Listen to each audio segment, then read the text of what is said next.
नमस्कार मंडळी, तुम्ही पाहत आहात Ashu's art and craft channel. Photo बघून तुम्हाला कळालंच असेल मी आज काय बनवणार आहे। कापसापासून मोगऱ्याचा गजरा बनवणार आहे। चला तर सुरुवात करूया। इथे मी घेतला आहे मेडिकेटेड कॉटन रोल। त्याच्यातला आपल्याला थोडाच कॉटन लागणार आहे।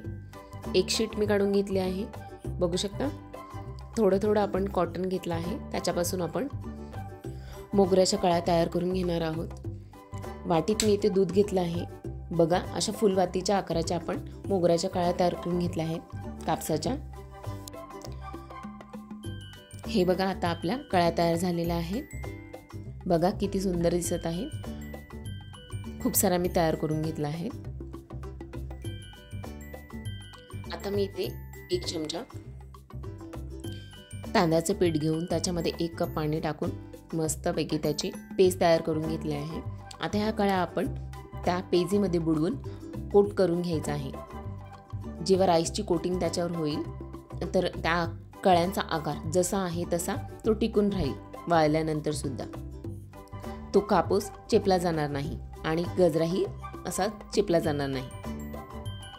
चला तर मग जे आपण डिप केलेल्या कळ्या आहेत त्या ताटामध्ये व्यवस्थित गोलाकार मांडून घेऊया।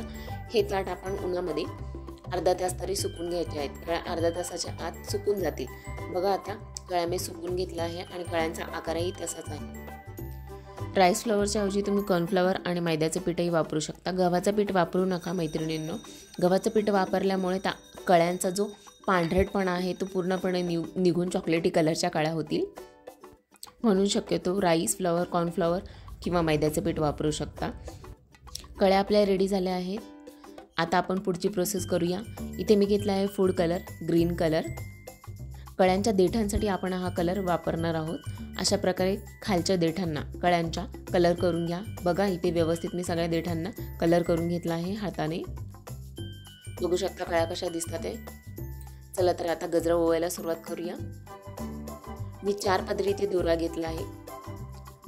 चला तर गजरा नीट ओवून घेऊया।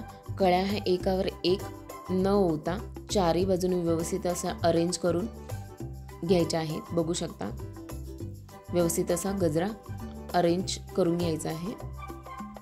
हे बघा, त्यामुळे गजरा हा भारी दिसतो। असा हा गजरा समारंभाला किंवा लग्न कार्यात आपण वापरू शकतो। दिवसभर जेव्हा एखादं फंक्शन असतं तेव्हा रात्री तो गजरा सुकून जातो। अशा फंक्शनला आपण हा गजरा वापरू शकतो आणि हा गजरा वर्षभर जसाचा तसा टिकतो।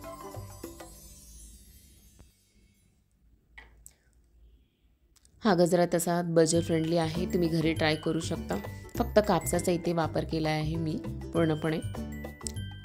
सुंदरपणे हा गजरा पूर्णपणे ओवून घेतला आहे।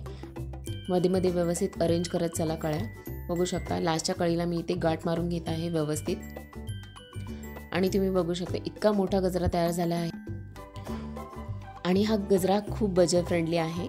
एवढीसा कापूस वापरून आपण बघू शकता किती मोठा गजरा तयार झाला आणि किती सुंदर तो दिसत आहे। आणि मी एक वेणी देखील तयार करून घेतली आहे आणि दोन्ही बाजूला काळ्या रंगाचा दोरा मी अटॅच करून घेतला आहे। सुवासिक मोगऱ्याचा गजरा आणि तो कसा, चला तर बघूया। इथे मी घेतला आहे मोगऱ्याचा सेंट। 2 स्प्रे आपण त्याच्यावर करून घेणार आहोत। अशा प्रकारे रेडी झाला आहे कापूस वापरून मोगऱ्याचा सुवासिक गजरा। चॅनलवर नवीन असाल तर लाईक, शेअर आणि सबस्क्राईब करायला विसरू नका। थँक्यू मंडळी।